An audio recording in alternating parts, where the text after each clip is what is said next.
ज्यादातर लोग अपनी जिंदगी एक अजीब सी खामोश बेचैनी के साथ जीते हैं। उन्हें महसूस होता है कि उनके अंदर कुछ अधूरा सा है, कोई छुपी हुई काबिलियत है, लेकिन फिर भी उनके दिन दोहराव भरे, बिखरे हुए और अर्थहीन लगते हैं। मास्टरी में रॉबर्ट ग्रीन इसी बेचैनी से शुरुआत करते हैं। वे सीधे इस सच्चाई का सामना करवाते हैं कि इंसान को सतही काम और खोखली जिंदगी के लिए नहीं बनाया गया है। समाज की उम्मीदों, आर्थिक दबाव और असफलता के डर के नीचे कुछ और छुपा होता है, जिसे ग्रीन लाइफ टास्क कहते हैं। यह काम दिमाग से नहीं चुना जाता। यह बचपन में ही जिज्ञासा, जुनून और स्वाभाविक झुकाव के जरिए सामने आ जाता है। जब इसे नज़रअंदाज किया जाता है तो इंसान बेचैन और उलझा हुआ महसूस करता है, और जब इसे अपनाया जाता है तो यही काम ऊर्जा, साफ सोच और दिशा का स्रोत बन जाता है। ग्रीन बताते हैं कि इसके पहले संकेत बचपन में मिलते हैं। बच्चे स्वाभाविक रूप से कुछ खास कामों, कहानियों, हरकतों और विचारों की ओर खींचते हैं। उन पलों में समय का एहसास ही नहीं रहता। न इनाम की चिंता होती है, न शोहरत की, न किसी की मंजूरी की। जिज्ञासा ही इनाम होती है। लेकिन जैसे जैसे हम बड़े होते हैं, यह स्वाभाविक प्रवृत्ति टूटने लगती है। माता पिता, टीचर और समाज हमें व्यावहारिक बनने, सुरक्षित रास्ता चुनने और भीड़ में फिट होने की सीख देते हैं। धीरे धीरे आकर्षण की जगह मजबूरी ले लेती है। बहुत से लोग अपनी असली रुचियों को इसलिए नहीं छोड़ते कि उनमें काबिलियत नहीं थी, बल्कि इसलिए कि उन्हें खुद पर शक करना सिखा दिया गया। ग्रीन के अनुसार मास्टरी की शुरुआत कुछ नया गढ़ने से नहीं, बल्कि कुछ पुराना याद करने से होती है। इसके लिए अतीत की ईमानदारी से जांच करनी पड़ती है। उन पलों को पहचानना पड़ता है जब सीखना आसान और अर्थपूर्ण लगता था। यह प्रक्रिया हिम्मत मांगती है, क्योंकि यह अक्सर उस पहचान से टकराती है जो हमने सालों में बना ली होती है। फिर भी ग्रीन कहते हैं कि हर मास्टर किसी न किसी मोड़ पर इसी अंदरूनी संकेत से दोबारा जुड़ता है। उनकी महानता ट्रेंड्स के पीछे भागने से नहीं आती, बल्कि उस चीज के प्रति गहरी प्रतिबद्धता से आती है जो पहले से उनके भीतर गूंज रही होती है। जब यह रास्ता साफ दिखने लगता है, तब असली काम शुरू होता है। ग्रीन अप्रेंटिसशिप की अवधारणा पेश करते हैं। यह दौर लंबा, कठिन और कई बार विनम्र बना देने वाला होता है। इसमें सीखने, अनुशासन और हकीकत के आगे झुकना पड़ता है। आज की दुनिया तेजी और तुरंत पहचान को पूछती है, लेकिन मास्टरी बिल्कुल अलग समय पर चलती है। अप्रेंटिसशिप दिखाने के लिए नहीं, बल्कि समझने के लिए होती है। मकसद अपनी काबिलियत दिखाना नहीं, बल्कि यह जानना होता है कि चीजें सच में कैसे काम करती हैं। इस दौर में ईगो सबसे बड़ी रुकावट बन जाता है। ग्रीन जोर देते हैं कि खास दिखने की चाह विकास को नुकसान पहुंचाती है। अप्रेंटिस को आम, अनदेखा और कभी कभी कम आंका जाना स्वीकार करना पड़ता है। यह सजा नहीं, तैयारी है। बहुत से लोग यहीं रास्ता छोड़ देते हैं, क्योंकि उन्हें पहचान नहीं मिलती। मास्टर जानते हैं कि गहराई चुपचाप बनती है। ग्रीन इतिहास से उदाहरण देते हैं कि असाधारण उपलब्धि शायद ही कभी अचानक मिलती है। लियोनार्डो दा विंची, मोज़ार्ट और डार्विन जैसे लोग अपनी पहचान बनाने से पहले सालों तक देखते, नकल करते और अभ्यास करते रहे। जिसे हम जीनियस कहते हैं, वह अक्सर लंबे समय तक दी गई एकाग्रता का नतीजा होता है। अप्रेंटिसशिप दिमागी और भावनात्मक नींव तैयार करती है, जिस पर आगे चलकर रचनात्मकता खड़ी होती है। इस चरण का एक और अहम हिस्सा इमोशनल डिसिप्लिन है। कुछ भी कठिन सीखने पर झुंझलाहट, बोरियत, जलन और आत्मसंदेह पैदा होते हैं। ग्रीन बताते हैं कि मास्टरी के लिए इन भावनाओं को महसूस करना तो जरूरी है, लेकिन इनके अनुसार काम करना नहीं। भावनात्मक प्रतिक्रियाएं सोच को बिगाड़ देती हैं और ऊर्जा खत्म कर देती हैं। मास्टर असहजता को सहना सीखते हैं, उससे भागते नहीं। आराम की आदि दुनिया में यही क्षमता उन्हें आगे बढ़ाती है। ग्रीन इस धारणा को भी चुनौती देते हैं कि सिर्फ फॉर्मल एजुकेशन ही मास्टरी दिला सकती है। शिक्षा ढांचा दे सकती है, लेकिन असली सीख अक्सर खुद से रास्ता बनाने में होती है। अप्रेंटिस मेंटर ढूंढते हैं तारीफ के लिए नहीं, बल्कि ऊंचे मानकों के संपर्क के लिए। आदर्श मेंटर ईमानदार और कभी कभी कठोर भी होता है। उसका काम आत्मविश्वास बचाना नहीं, बल्कि सोच को हकीकत के साथ मिलाना होता है। कुशल लोगों की नकल करके अप्रेंटिस उन सिद्धांतों को अंदर उतार लेते हैं जो बाद में सहज बन जाते हैं। ग्रीन कहते हैं कि इमिटेशन मौलिकता की दुश्मन नहीं है, बल्कि उसकी शर्त है। इनोवेशन से पहले फ्लुएंसी आती है। मौजूदा रूपों को पूरी तरह समझे बिना उन्हें बदला नहीं जा सकता। अप्रेंटिस समझने के लिए नकल करते हैं, निर्भर रहने के लिए नहीं। अप्रेंटिसशिप का एक सूक्ष्म लेकिन अहम सबक है स्ट्रेटेजिक सबमिशन। ग्रीन साफ करते हैं कि सबमिशन कमजोरी नहीं है, यह अस्थायी और सोच समझकर किया गया होता है। इसका मतलब है अल्पकालिक कमजोरी को स्वीकार करना ताकि दीर्घकालिक शक्ति मिल सके। जो लोग इस चरण को ठुकरा देते हैं वे अक्सर जल्दी रुक जाते हैं। जैसे जैसे कौशल बढ़ता है, देखने का नजरिया बदलने लगता है। अप्रेंटिस ऐसे पैटर्न देखने लगते हैं जो दूसरों को नजर नहीं आते। गलतियां अक्षमता का सबूत नहीं, बल्कि जानकारी बन जाती हैं। प्रगति का माप समाज से नहीं, अंदर से होता है। आत्मविश्वास धीरे धीरे बढ़ता है, दिखावे से नहीं, बल्कि क्षमता से। ग्रीन झूठे रास्तों से भी आगाह करते हैं जो तुरंत इनाम का वादा करते हैं। पैसे, शोहरत या ट्रेंड्स के पीछे भागना बर्नआउट की ओर ले जाता है।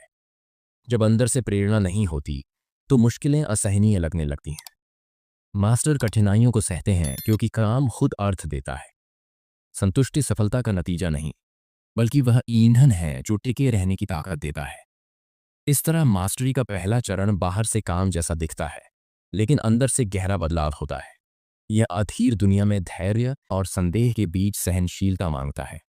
ग्रीन सहज प्रतिभा के मिथक को तोड़ते हैं और उसकी जगह एक कठिन लेकिन सशक्त सच्चाई रखते हैं। मास्टरी तब शुरू होती है जब आप गहराई को चुनते हैं, विकास की धीमी लय को स्वीकार करते हैं और इस प्रक्रिया को आपको नया इंसान बनाने देते हैं। जैसे जैसे अप्रेंटिसशिप गहरी होती जाती है, सीखने वाले के भीतर एक सूक्ष्म सा बदलाव शुरू हो जाता है।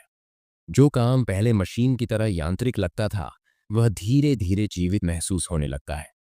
जिन टेक्निक्स को पहले सोच समझकर करना पड़ता था, वे अब अवचेतन में अपने आप काम करने लगती हैं। रॉबर्ट ग्रीन इस चरण को इमिटेशन से अंडरस्टैंडिंग की ओर संक्रमण बताते हैं। यहीं पर ज्यादातर लोग रुक जाते हैं, क्योंकि वे कॉम्पिटेंस को ही मास्टरी समझ लेते हैं। वे इतना सीख लेते हैं कि काम कर सकें, पैसा कमा सकें और तारीफ पा सकें, लेकिन वे सवाल करना बंद कर देते हैं, खुद को आगे धकेलना छोड़ देते हैं और विकसित होना रोक देते हैं। मास्टर इस आराम को ठुकरा देते हैं। वे कॉम्पिटेंस को मंजिल नहीं, दरवाजा मानते हैं। ग्रीन समझाते हैं कि इस स्तर पर असली विकास जटिलता के साथ सक्रिय रूप से जुड़ने से आता है। नियमों को आंख बंद करके मानने के बजाय साधक यह पूछना शुरू करता है कि ये नियम बने ही क्यों। यह सवाल विद्रोह नहीं होता, बल्कि खोज होता है। सीखने वाला सीमाओं को परखता है, अलग अलग रूपों को आजमाता है और उनके नतीजों को देखता है। इस प्रक्रिया से ज्ञान कठोर नहीं रहता, बल्कि लचीला बन जाता है। जो पहले रटने जैसा लगता था, वही अब समझ में बदलने लगता है। इस चरण की एक पहचान टैसिट नॉलेज का विकास है। यह इंट्यूशन, टाइमिंग और जजमेंट के रूप में सामने आता है। मास्टर सही कदम को तब महसूस कर लेता है जब तर्क अभी सक्रिय भी नहीं हुआ होता। ग्रीन जोर देते हैं कि यह कोई रहस्यमयी शक्ति नहीं, बल्कि अनुभव का ऐसा संकुचित रूप है जो इंस्टिंक्ट बन चुका होता है। बार बार अभ्यास और एक्सपोजर से दिमाग खुद को इस तरह व्यवस्थित कर लेता है कि फैसले तेज और ज्यादा सटीक होने लगते हैं। इस दौर में रियलिटी सबसे बड़ा टीचर बन जाती है। किताबें, सिद्धांत और मेंटर अब भी जरूरी होते हैं, लेकिन काम से सीधा सामना सोच को कहीं ज्यादा तेज करता है। ग्रीन फीडबैक की अहमियत बताते हैं, खासकर तब जब वह असहज हो। मास्टर आलोचना से अपने ईगो को नहीं बचाते, बल्कि अपनी समझ को बिगड़ने से बचाते हैं। हर एरर देखने की क्षमता को और निखारता है। यहाँ सबसे बड़ी चुनौतियों में से एक एम्बिग्यूटी से निपटना है। ग्रीन कहते हैं कि बिगिनर साफ जवाब और पक्की निश्चितता चाहता है, जबकि मास्टर भ्रम को सहन करना सीख लेता है। जटिल सिस्टम्स तुरंत उत्तर नहीं देते। जो लोग जल्दबाजी में निष्कर्ष निकालते हैं, वे अपनी गहराई सीमित कर लेते हैं। मास्टर अनिश्चितता के साथ बैठना सीखते हैं, जिससे पैटर्न्स धीरे धीरे खुद सामने आने लगते हैं। जटिलता के प्रति यह धैर्य उन्हें उन लोगों पर बढ़त देता है जो चीजों को जरूरत से ज्यादा सरल बना देते हैं। इस स्तर पर एक और खतरा शुरुआती सफलता होती है। पहचान ईगो को फुला सकती है और विकास को रोक सकती है। ग्रीन चेतावनी देते हैं कि तारीफ कई बार आलोचना से ज्यादा खतरनाक होती है। यह खोज के बजाय दोहराव को बढ़ावा देती है। मास्टर इसका सामना इस तरह करते हैं कि वे खुद को जानबूझकर ऐसे हालात में डालते हैं जहां सफलता तय नहीं होती। ग्रीन बताते हैं कि मास्टरी सिर्फ तकनीकी नहीं होती, वह सामाजिक भी होती है। हर क्षेत्र में पावर स्ट्रक्चर्स, हियरार्कीज और अनकहे नियम होते हैं। मास्टर इंसानी व्यवहार को भावनात्मक विकृति के बिना देखकर सोशल इंटेलिजेंस विकसित करते हैं। वे प्रेरणाओं, असुरक्षाओं और लाभों को पढ़ना सीखते हैं। विरोध या प्रतिस्पर्धा पर रक्षात्मक प्रतिक्रिया देने के बजाय वे उसका रणनीतिक विश्लेषण करते हैं। इमोशनल कंट्रोल इस चरण में और भी अहम हो जाता है। ग्रीन समझाते हैं कि तीव्र भावनाएं देखने की क्षमता को संकुचित कर देती हैं। गुस्सा, ईर्ष्या और डर जजमेंट को बिगाड़ देते हैं। मास्टर भावनाओं को दबाते नहीं, लेकिन उनके आदेश पर भी नहीं चलते। वे फीलिंग और एक्शन के बीच दूरी बना लेते हैं। यह दूरी उन्हें प्रतिक्रिया देने के बजाय सोच समझकर जवाब देने की क्षमता देती है। इस स्तर पर सीखना पूरी तरह सेल्फ डायरेक्टेड हो जाता है। मास्टर ऐसे एक्सपेरिमेंट्स, चैलेंजेस और प्रोजेक्ट्स खुद बनाते हैं जो उनकी क्षमता को फैलाएं। वे निर्देशों का इंतजार नहीं करते, बल्कि विकास की स्थितियां खुद तैयार करते हैं। यह सक्रिय तरीका प्रगति को तेज कर देता है। ग्रीन बताते हैं कि इस चरण में मास्टर अक्सर अपने मेंटर से आगे निकल जाते हैं, उन्हें ठुकराकर नहीं, बल्कि उनके दृष्टिकोण से आगे बढ़कर। प्रेरणा में भी एक बड़ा बदलाव आता है। बाहरी इनाम अपनी ताकत खो देते हैं, काम अपने आप में संतोष देने लगता है। मास्टर ऐसे एंगेजमेंट की स्थिति अनुभव करता है जहां मेहनत थकाने के बजाय अर्थपूर्ण लगती है। ग्रीन इसे कंट्रोल्ड प्ले कहते हैं, जो गंभीर, केंद्रित और चुनौतीपूर्ण होती है, फिर भी पूरी तरह डुबो लेने वाली। यही अंदरूनी प्रेरणा लंबे समय तक उत्कृष्टता को बनाए रखती है। ग्रीन इस धारणा को नकारते हैं कि क्रिएटिविटी अचानक आती है। यह गहरे इमर्जन और सिंथेसिस का नतीजा होती है। मास्टर अलग अलग क्षेत्रों के बीच संबंध बना पाते हैं क्योंकि उन्होंने इतना कुछ आत्मसात कर लिया होता है। उनका मन ऐसा फर्टाइल वातावरण बन जाता है जहां विचार स्वाभाविक रूप से जुड़ते हैं। यही वजह है कि इनोवेशन पीछे मुड़कर देखने पर अक्सर स्पष्ट लगती है। ग्रीन एडेप्टेबिलिटी की अहमियत पर भी जोर देते हैं। मास्टर तय तरीकों से चिपके नहीं रहते, हालात बदलते ही वे खुद को बदल लेते हैं। यह लचीलापन टेक्निक्स याद रखने से नहीं, प्रिंसिपल्स समझने से आता है। जब परिस्थितियां बदलती हैं, मास्टर घबराते नहीं, बल्कि सहज रूप से समायोजन कर लेते हैं। जैसे जैसे आत्मविश्वास बढ़ता है, जिम्मेदारी भी बढ़ती है। मास्टर समझते हैं कि उनके काम दूसरों को प्रभावित करते हैं। एथिकल अवेयरनेस जरूरी हो जाती है, इसके बिना शक्ति भ्रष्ट कर देती है।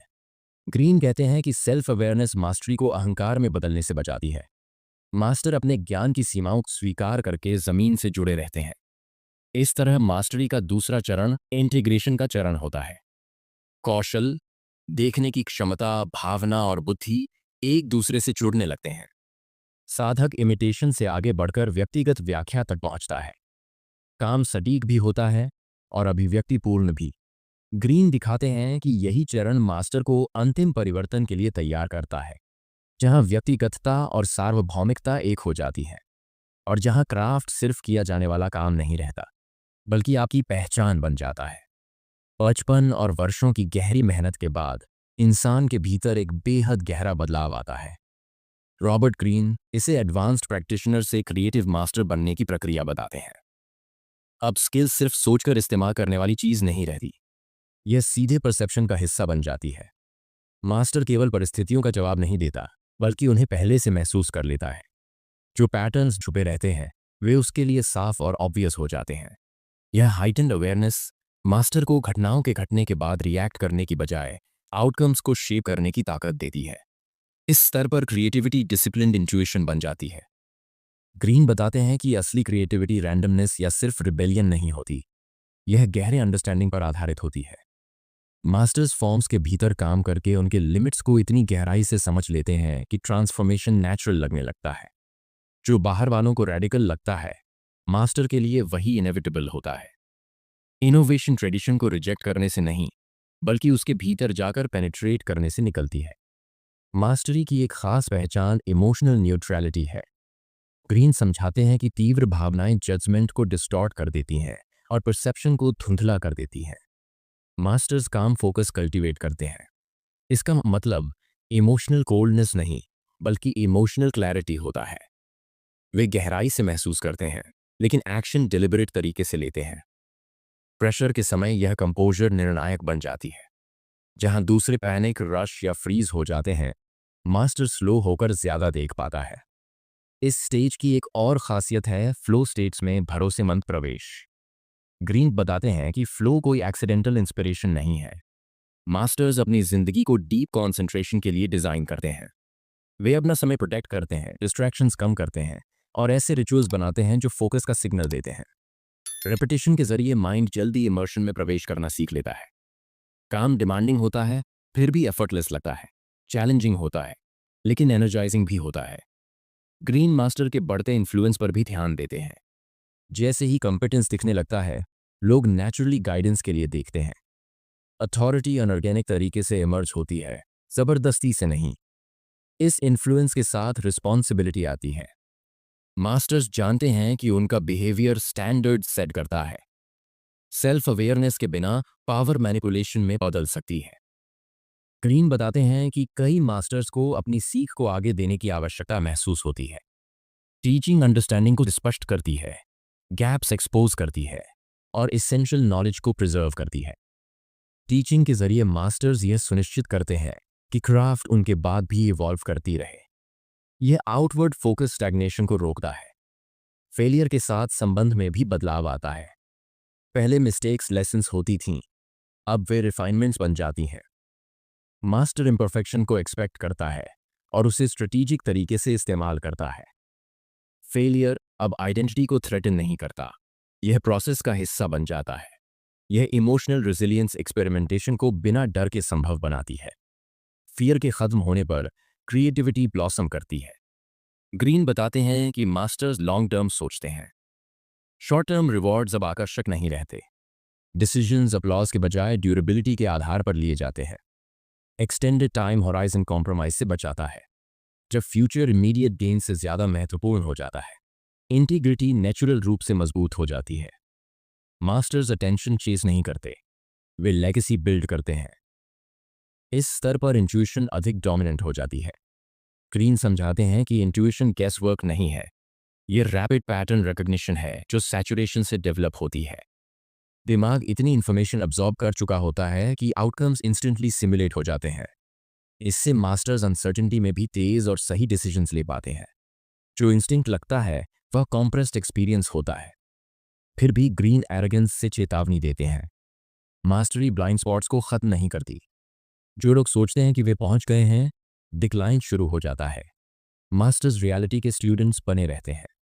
वे फील्ड में चेंजेस को क्लोजली मॉनिटर करते हैं और डिफेंसिवनेस के बिना अडैप्ट करते हैं।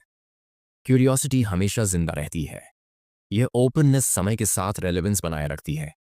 इस स्तर पर सॉलिट्यूड भी बढ़ जाती है। बहुत कम लोग इतनी गहरी समझ साझा कर पाते हैं। ग्रीन मानते हैं कि मास्टरी कभी कभी आइसोलेटिंग हो सकती है। मास्टर्स सोशल वैलिडेशन के बजाय अपने काम से सेटिस्फैक्शन लेना सीख जाते हैं। उनकी फुलफिलमेंट इंटरनल होती है, प्रोसेस और पर्पस में एंकर्ड रहती है। ग्रीन डिसिप्लिन और फ्रीडम के बीच बैलेंस पर भी प्रकाश डालते हैं। पहले स्टेज स्ट्रक्चर और रिपीटेशन पर जोर देते थे, अब फ्रीडम नेचुरल रूप से इमर्ज होती है। मास्टर रूल्स को इंट्यूटिवली बेंड करता है क्योंकि उसे पता होता है कि रूल्स क्यों बनाए गए हैं। ये फ्रीडम छीनी हुई नहीं, बल्कि कमाई हुई होती है। ये बिना केओस के पर्सनल एक्सप्रेशन की अनुमति देती है। एक और अहम पहलू आइडेंटिटी और क्राफ्ट का अलाइनमेंट है। वर्क अब सेल्फ से अलग नहीं लगता। मास्टर के वैल्यूज, थिंकिंग और बिहेवियर उसके डिसिप्लिन को रिफ्लेक्ट करते हैं। यह इंटीग्रेशन कोहेरेंस पैदा करती है। स्ट्रगल भी मीनिंगफुल हो जाता है क्योंकि यह ग्रोथ को सर्व करता है। ग्रीन ये बताते हैं कि मास्टरी समय की परसेप्शन को बदल देती है। प्रेजेंट मोमेंट अधिक रिच हो जाता है, अटेंशन गहरी हो जाती है। मास्टर लाइफ को और विविड तरीके से अनुभव करता है। यह हाइटेंड अवेयरनेस वर्क से बाहर रिलेशनशिप्स और डिसीजन मेकिंग तक फैल जाती है। मास्टरी केवल प्रोफेशनल स्टेट नहीं रह जाती, यह जीने का तरीका बन जाती है। मास्टरी का तीसरा स्टेज सिंथेसिस को दर्शाता है। स्किल, क्रिएटिविटी, एथिक्स और आइडेंटिटी कन्वर्ज हो जाते हैं। मास्टर क्वाइट अथॉरिटी और एडेप्टिव इंटेलिजेंस के साथ ऑपरेट करता है। उसका इन्फ्लुएंस नेचुरल लगता है, फोर्स्ड नहीं। ग्रीन दिखाते हैं कि यह स्तर मिस्टिकल नहीं है और न ही सिर्फ कुछ लोगों के लिए रिजर्व्ड है। यह सस्टेन्ड कमिटमेंट, पेशेंस और रियलिटी के साथ ऑनेस्टी का परिणाम है। जो यात्रा क्यूरियोसिटी से शुरू हुई थी, वह विजन में बदल चुकी होती है, और जो कभी एफर्ट मांगता था, अब एक्सप्रेशन के रूप में फ्लो करने लगता है। मास्टरी की आखिरी पड़ाव में ग्रीन ध्यान अचीवमेंट से कंटिन्यूटी की ओर मोड़ते हैं। वह समझाते हैं कि मास्टरी कोई स्थायी स्थिति नहीं है जिसे एक बार हासिल कर लिया जाए और हमेशा के लिए रखा जा सके। यह एक जीवंत प्रक्रिया है जो लगातार रिन्यूअल मांगती है। इस स्तर पर सबसे बड़ा खतरा कंप्लेसेंसी है। जब ऑब्जर्वेशन धीमी पड़ जाती है और क्यूरियोसिटी फीकी पड़ जाती है, डिक्लाइन धीरे धीरे शुरू हो जाता है।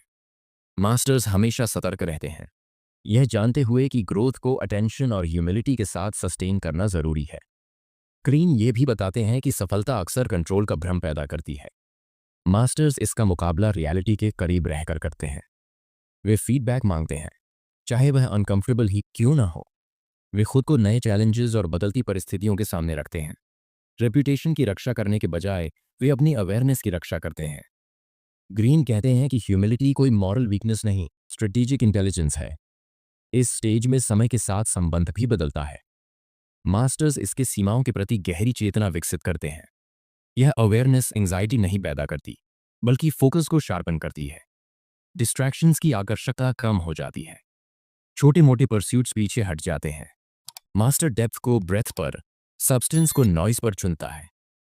हर डिसीजन इस समझ का प्रतिबिंब होता है कि ऊर्जा फाइनाइट है और इसे बुद्धिमानी से निवेश करना चाहिए।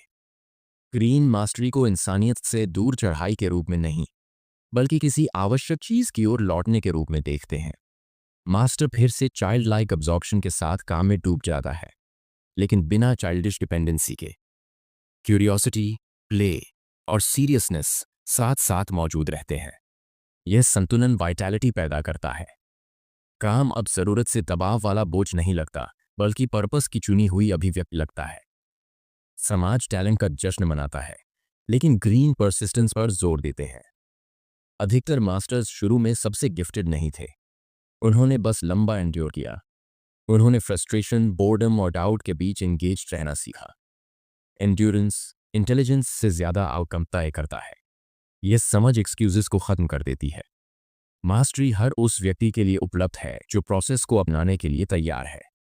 इंटरनल रेजिस्टेंस हमेशा एक कांस्टेंट एडवर्सरी होता है। फेलियर का डर, जजमेंट का डर और सक्सेस का डर हर स्तर पर सामने आता है। मास्टर्स कॉन्फिडेंस का इंतजार नहीं करते, वे डिस्कम्फर्ट के बावजूद एक्ट करते हैं।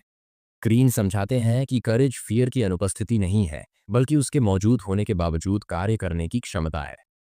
हर साहसिक कदम रेजिलियंस को मजबूत करता है। जैसे जैसे मास्टरी गहराई में जाती है, वर्क और लाइफ के बीच की बाउंड्री धीरे धीरे खुलने लगती है। क्राफ्ट आइडेंटिटी का एक्सटेंशन बन जाता है। वैल्यूज, हैबिट्स और परसेप्शन डिसिप्लिन के साथ अलाइन हो जाते हैं। यह इंटीग्रेशन कोहेरेंस पैदा करती है। स्ट्रगल भी मीनिंगफुल लगता है, क्योंकि यह ग्रोथ में योगदान देता है। लाइफ कम फ्रेगमेंटेड और कम रिएक्टिव हो जाती है। मास्टर इवेंट्स का रिस्पॉन्स देता है, बजाय इसके कि इवेंट्स उसे कंट्रोल करें। अडेप्टेबिलिटी इस स्तर की सबसे महत्वपूर्ण क्वालिटी बन जाती है। ग्रीन उन मास्टर्स का उदाहरण देते हैं जिन्होंने परिस्थितियों के बदलने पर बार बार खुद को रीइन्वेंट किया। उन्होंने पुरानी आइडेंटिटीज या मेथड से चिपक कर नहीं रखा। उनका असली मास्टरी सीखने की काम में था। यह फ्लेक्सिबिलिटी उन्हें दशकों तक रेलेवेंट बनाए रखती है। इसके विपरीत रिजिडिटी दूसरों को ऑब्सक्योरिटी में ले जाती है। ग्रीन मास्टरी के एथिकल डायमेंशन पर अब भी लौटते हैं। कॉम्पिटेंस के साथ इन्फ्लुएंस प्राकृतिक रूप से बढ़ता है। मास्टर्स स्टैंडर्ड्स, कल्चर और एक्सपेक्टेशंस को शेप करते हैं। इस इन्फ्लुएंस के साथ रिस्पॉन्सिबिलिटी आती है। कॉन्शियंस के बिना मास्टरी मैनिपुलेशन बन जाती है। ट्रू मास्टर्स अपने आसपास के लोगों को अपलिफ्ट करते हैं, एक्सप्लॉइट नहीं। पावर कैरेक्टर को रिवील करती है। सेल्फ अवेयरनेस यह सुनिश्चित करती है कि मास्टरी कंस्ट्रक्टिव रहे। लेगेसी की चिंता इस स्टेज में और महत्वपूर्ण हो जाती है। मास्टर्स अपनी लाइफ स्पैन से आगे सोचते हैं। वे ऐसे सिस्टम्स, आइडियाज और स्टैंडर्ड्स बनाते हैं जो टिकाऊ हों। ये long term orientation ego driven behaviour को कम कर देती है। रिकग्निशन अब कंट्रीब्यूशन के सामने गौण हो जाता है।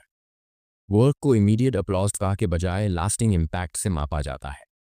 ग्रीन बताते हैं कि टीचिंग मास्टरसी को प्रिजर्व करने का सबसे पावरफुल तरीका है। नॉलेज को ट्रांसमिट करके मास्टर अंडरस्टैंडिंग को क्लियर करता है और फंडामेंटल्स को मजबूत करता है। टीचिंग स्टैग्नेशन को भी रोकती है, क्योंकि यह उन प्रिंसिपल्स को आर्टिकुलेट करने को मजबूर करती है जो ऑटोमेटिक हो चुके होते हैं। यह क्राफ्ट की कंटिन्यूटी और एवोल्यूशन सुनिश्चित करती है। एक और महत्वपूर्ण इंसाइट यह है कि मास्टरी फ्रीडम लाती है, लेकिन एस्केप नहीं। मास्टर्स अभी भी फेलियर, एजिंग और अनसर्टेनिटी के अधीन होते हैं। फ़र्क केवल उनके इन रियलिटीज़ के साथ रिश्ते में आता है। वे उन्हें क्लैरिटी के साथ सामना करते हैं, डिनायल के बजाय एक्सेप्टेंस अपनाते हैं। ये साइकोलॉजिकल शिफ्ट सफरिंग को कम करता है और इफ़ेक्टिवनेस बढ़ाता है। ग्रीन मास्टर सी को रीडिफाइन करते हैं, इसे दुनिया में रहने का एक तरीका बताते हैं। यह डोमिनेशन, रिकॉग्नाइजेशन या परफेक्शन के बारे में नहीं है। यह रियलिटी के साथ गहरी एंगेजमेंट के बारे में है। एक कल्चर जो स्पीड के लिए ऑब्सेस्ड है, मास्टरी पेशेंस सिखाती है। एक कल्चर जो इमेज से ड्रिवन है, मास्टरी सब्सटेंस सिखाती है। एक फ्रैगमेंटेड वर्ल्ड में यह कोहेरेंस प्रदान करती है। मास्टरी का पाथ परसेप्शन, आइडेंटिटी और डेस्टिनी को रिशेप करता है। जो लोग इसे अपनाते हैं वे सिर्फ स्किल्स एक्यूमुलेट नहीं करते, वे डेप्थ, रिसिलियंस और पर्पस विकसित करते हैं। ग्रीन याद दिलाते हैं कि मास्टरी किसी के लिए भी उपलब्ध है जो प्रोसेस को एंड्योर करने को तैयार है। यह आसानी का वादा नहीं करती, लेकिन यह मीनिंग देती है। और अंततः मीनिंग ही सबसे बड़ा पावर है।